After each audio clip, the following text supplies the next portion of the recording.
যে আজকের সময়টা কিন্তু একটা ফ্যাসিবাদ গোটা বাংলাদেশের অর্থনীতি, রাজনীতি, সমস্ত প্রতিষ্ঠানগুলোকে ধ্বংস করে দিয়েছে। সেইখান থেকে এখন আমরা একটা নতুন জায়গায় এসেছি। আমরা সবাই মিলে, ছাত্র জনগণ সবাই মিলে আমরা একসাথে একটা অভ্যুত্থান ঘটিয়ে এই ফ্যাসিস্ট হাসিনাকে পালিয়ে যেতে বাধ্য করেছি, তাই না? নাকি? তো সেই যে পালিয়ে চলে গেছে, এখন তো সরকার একটা করা হয়েছে, তাই না? সরকার না থাকলে দেশ চলবে। তো সেই সরকারটা কাজ শুরু করেছে, আমরা সবাই মিলে তাকে সমর্থন করি। এই সময়ে আমরা যদি সঠিকভাবে চলতে না পারি, এই সময় যদি আমরা খুব ধৈর্য হারিয়ে ফেলি, এই সময়ে আমরা যদি এই সরকারকে সমর্থন না দেই, তাহলে এই সরকারকে সমর্থন না দেই, তাহলে কি সরকারটা কাজ করতে পারবে? এই সরকারকে সমর্থন দিয়ে আমরা এখন পর্যন্ত তাদেরকে সমর্থন দিচ্ছি বলতে পারি। এখন শুরু হয়েছে নতুন একটা ব্যাপার, যে যা কিছু আছে সব নষ্ট হয়ে যাক, একটা নৈরাজ্য সৃষ্টি হোক, বাংলাদেশে আবার একটা নৈরাজ্যের মধ্যে দিয়ে চলুক। আমরা সেটা চাই না। আমরা চাই যে এই সরকার সফল হয়ে সফলতার সঙ্গে একটা নির্বাচনের ব্যবস্থা। আমি একটা কথা জিজ্ঞেস করি ভাই, যে সংস্কার সংস্কার সংস্কার বলছি না? আমরা বলছি, আমরা আবার 31 দফা বলছি সংস্কারের কথা, তাই না? সরকার বলছে সংস্কার জন্য 6টা কমিশন বানাইছে। আচ্ছা, সত্যিকার করতে বলেন তো আমাদের সাধারণ মানুষ তারা সংস্কার কথাটা কতটুকু বোঝেন? বলেন না, বলেন। সরাসরি বুঝি 2 বেলার 2 মতো মোটা ভাত, মোটা কাপড়, মাথার উপরে ছাদ, আবার ছেলের অসুখ করে তার চিকিৎসা, তার লেখাপড়ার ব্যবস্থা, এটাই তো সংস্কার বুঝি, তাই নাকি? এটা এনশিওর করেন আমি হচ্ছে সংস্কার। আমরা জানি এখন যে ব্যবস্থা আছে সেই অবস্থায় আমাদের দেশে খুব একটা শান্তি আসবে না। সেই জন্য আমাদের তারেক রহমান সাহেব 31 দফায় কর্মসূচি দিয়েছিলেন। তার মধ্যে সব পরিবর্তনের কথা বলা আছে, কিভাবে পরিবর্তন করলে দেশ আরো ভালোর দিকে যাবে। আমি কাউকে দোষারোপ করতে চাই না, কিন্তু একটা কথা বলতে চাই, যে দয়া করে আপনারা দেশের মানুষের দিকে তাকান। দয়া করে দেশকে আর অস্থিতিশীল করবেন না। দয়া করে দেশকে আর নৈরাজ্যের দিকে নিয়ে যাবেন না। এনার্কি কখনো ভালো ফল নিয়ে আসে না, সেটা দেশের মানুষের ক্ষতি করে। আমি ধন্যবাদ জানাতে চাই সেনাবাহিনীর প্রধানকে, যে তিনি ঠিক সময়ে যখন 5ই আগস্ট সেই সিপাহীরা বিপ্লব করে পালিয়ে গেল আর শেখ হাসিনা, সেই ঠিক সময় তিনি জনগণের পাশে এসে দাঁড়িয়েছেন এবং আমাদেরকে সঠিক পথে যাওয়ার সাহায্য করেছেন।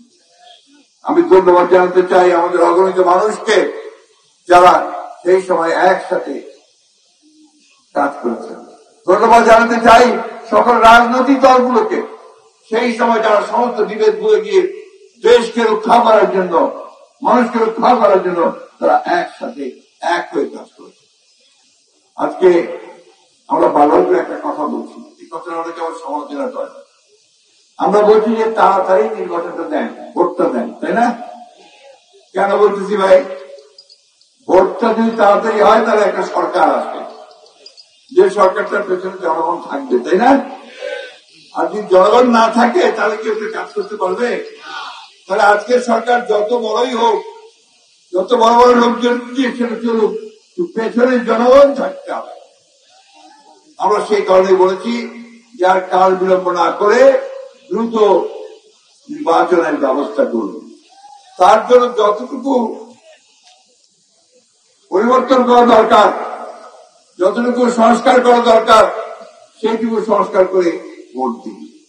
আজকে দরকার আপনার নির্বাচন কমিশনকে ঠিক করতে হবে, ঠিক করতে হবে পুলিশ বাহিনীকে, ঠিক করতে হবে প্রশাসনকে, ঠিক করতে হবে জুডিশিয়াল সিস্টেমকে। এটা প্রায় ঠিক হয়ে আসছে। এটাকে ঠিক করে ভোট দেওয়ার জন্য ভোটের একটা রোড ম্যাপ কবে কবে ভোট হবে, কিভাবে হবে সেটা একটু জানিয়ে দেন। জানিয়ে দিলে অনেক অংশেই আপনার সবাই ঠান্ডা হবে, স্থিমিত হবে। বন্ধুগণ, একটা জাতির একটা মুহূর্ত আসে, আমরা আজকে সবাই কিন্তু অস্থির অবস্থায় আছি, ঠিক জানি না কখন কোথায় কি হচ্ছে, তাই না? বুঝতেও পারছি না। এই জায়গা থেকে আমি অনুরোধ করব অন্তর্বর্তীকালীন সরকারের প্রধানকে, প্রফেসর ইউনূসকে, যে আমরা জাতিকে অনিশ্চয়তার মধ্যে না রেখে দয়া করে খুব দ্রুত নির্বাচনের তারিখ ঘোষণা করব। আর অন্যান্য রাজনৈতিক দলের কাছে অনুরোধ করব, এমন কোন কথাবার্তা বলবেন না যাতে জাতির ঐক্য বিনষ্ট হয়। আমরা রাজনৈতিক দল হিসাবে আমরা দায়িত্বশীল দলের মতো কাজ করতে চাই, করেছি। আমরা অতীত সরকারে ছিলাম, ইনশাআল্লাহ আবার জনগণের ভোটে আমরা সরকারে যাব। সেই জন্যে আমরা মনে করি যে বাংলাদেশকে কোন ঝুঁকির মধ্যে ফেলা উচিত নয়। সেই জন্যই বাংলাদেশকে এখন একটা নির্বাচনের মধ্য দিয়ে একটা স্থিতিশীল অবস্থা সৃষ্টি করা প্রয়োজন। আপনাদের এখানে কুমিল্লা, লাকসামে আপনাদের অনেক বড় বড় ব্যবসায়ী আছে, অনেক বড় বড় ব্যবসায়ী, তারা কিন্তু এখন ব্যবসা প্রায় বন্ধ করে ফেলেছে। নতুন আর বিনিয়োগ করছেন না, কারণ তারা নিশ্চিত নন যে এই অবস্থাটা থাকবে না, আরো খারাপ হবে। সেই কারণে তারা বিনিয়োগ করছে না। পরে কি হচ্ছে, আমার ছেলেরা কিন্তু চাকরি পায় না। চাকরি পাও তোমরা? পায় না। আওয়ামী লীগ তো দেয় নাই, হাসিনার সরকার তো গত 15 বছর ধরে বন্ধ থাকলে চাকরি দেয় নাই, তাই না? ব্যবসা বাণিজ্য করতে দেয় নাই। আজকে একটা সম্ভাবনা দেখা দিয়েছে, সেই সম্ভাবনা কাজে লাগাতে আমরা অতি দ্রুত একটা নির্বাচন চাই। সেই নির্বাচনের মধ্য দিয়ে আমরা একটি স্থিতিশীল বাংলাদেশ করতে চাই। লাকসামের মানুষের কাছে আমার আরেকটা অনুরোধ আছে। আমি আজকে এখানে এসে লক্ষ্য করেছি কিছু ছোট ছোট ছেলে তারা খুব স্লোগান দিচ্ছে, অমুক ভাই তমুক ভাই। ভাইয়ের রাজনীতি করবে না ভাই, রাজনীতি করবো দেশের জন্য, দেশের মানুষের জন্য। আর স্লোগান দিতে হয় দিবা জিয়াউর রহমানের জন্য, খালেদা জিয়ার জন্য, তারেক রহমানের জন্য। কোন ভাইয়ের স্লোগান আমরা দেবো না। সবাই আমাদের তিন নেতা, আমাদের তিনজন। প্লিজ এটা মনে রাখতে হবে। আমরা এখানে যারা আছি আমাদের অনেক বয়স হয়ে গেছে, আমারও অনেক বয়স হয়েছে। আমরা বেশি দিন পৃথিবীতে থাকবো না, কিন্তু আমরা যেটা চাই, মনে প্রাণে চাই যে বাংলাদেশ সত্যিকার অর্থেই একটা সুন্দর, একটা সমৃদ্ধ, একটা গণতান্ত্রিক বাংলাদেশ হোক। এই প্রত্যেকবার হানাহানি, মারামারি, নির্যাতন, ইলেকশনে আসতেই কাটাকাটি, এগুলো আমাদের ভালো লাগে না।